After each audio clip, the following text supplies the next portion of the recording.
हाल ही में जब हम इंडिया की टॉप आईटी कंपनियों के क्वार्टरली रिजल्ट्स देख रहे थे, तो एक चीज ने हमारा ध्यान खींचा।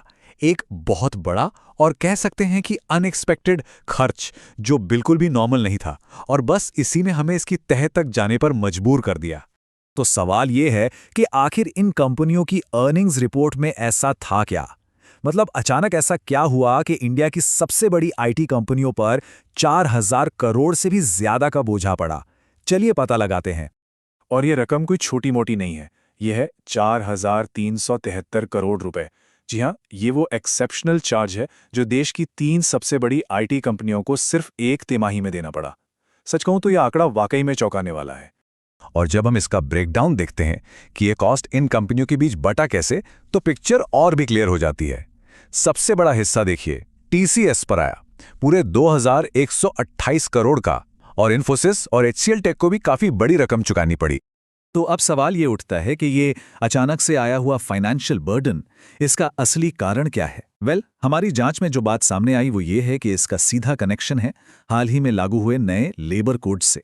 इन कोड्स ने, आप समझिए, पूरे आईटी सेक्टर के लिए खेल के नियम ही बदल दिए। तो ये नए लेबर कोड्स हैं क्या आखिर? देखिए, असल में ये 4 कोड्स का एक सेट है। इसे बनाया गया है इंडिया के वर्कफोर्स के लिए, ताकि उन्हें बेहतर वेजेस, सेफ्टी और सोशल वेलफेयर मिल सके। इरादा तो बहुत अच्छा था, पर इसका असर यह हुआ कि कंपनियों के खर्चों का पूरा हिसाब किताब ही बदल गया। खासकर आईटी सेक्टर के लिए इन कोड्स का मतलब था अपने एम्प्लॉयज की सैलरी का पूरा स्ट्रक्चर बदलना।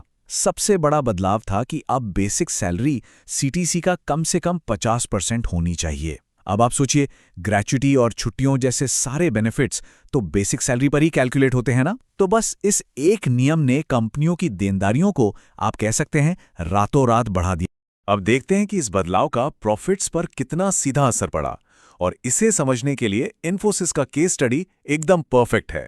ये नंबर्स पूरी कहानी खुद ही बयां कर देते हैं। तो देखिए, इन चार्जेस के बिना इन्फोसिस का ऑपरेटिंग मार्जिन 21.2% होता, लेकिन इस वन टाइम कॉस्ट के बाद ये सीधा गिरकर 18.4% पर आ गया। ये लगभग 3% की सीधी गिरावट है, और किसी भी बड़ी कंपनी के लिए ये एक बहुत बड़ा झटका है। तो अब सवाल यह है कि खुद कंपनियां इस भारी भरकम कॉस्ट के बारे में क्या कह रही हैं? उनका कहना है कि ये बस एक वन टाइम एडजस्टमेंट है और इन्वेस्टर्स को फ्यूचर के बारे में टेंशन लेने की कोई ज़रूरत नहीं है। मिसाल के तौर पर टीसीएस के सीएफओ समीर सेक्सरिया का कहना है कि इसका असर आगे चलकर बहुत ज़्यादा नहीं होगा, करीब करीब 10 से 15 बीपीएस की रेंज में। मतलब उनके हिसाब से ये एक बहुत ही मामूली, ना के बराबर असर है।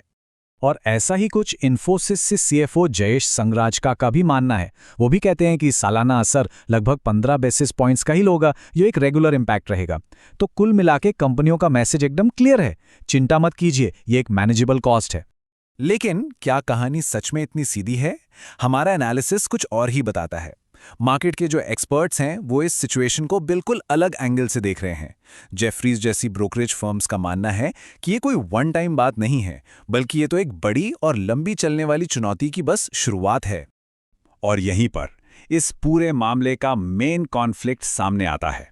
एक तरफ हैं कंपनियां जो कह रही हैं कि ये एक छोटा मैनेजेबल कॉस्ट है, और दूसरी तरफ हैं ब्रोकरेज फर्म्स जिनका मानना है कि ये फ्यूचर में मार्जिन पर लगातार प्रेशर बनाए रखेगा और अर्निंग्स को 2 से 4% तक कम कर सकता है।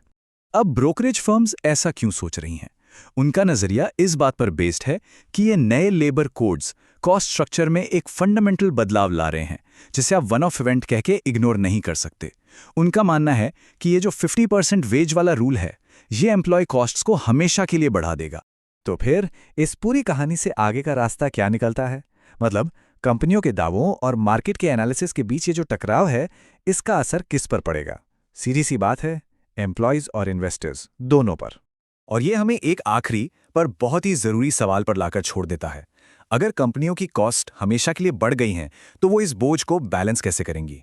क्या एम्प्लॉयज के लिए बेहतर सोशल सिक्योरिटी की कीमत फ्यूचर में कम सैलरी हाइक्स होंगी? ये एक ऐसा ट्रेड ऑफ है जो आने वाले समय में पूरे आईटी सेक्टर का डायरेक्शन तय कर सकता है, और यकीनन इस पर हम सबकी नजर बनी रहेगी।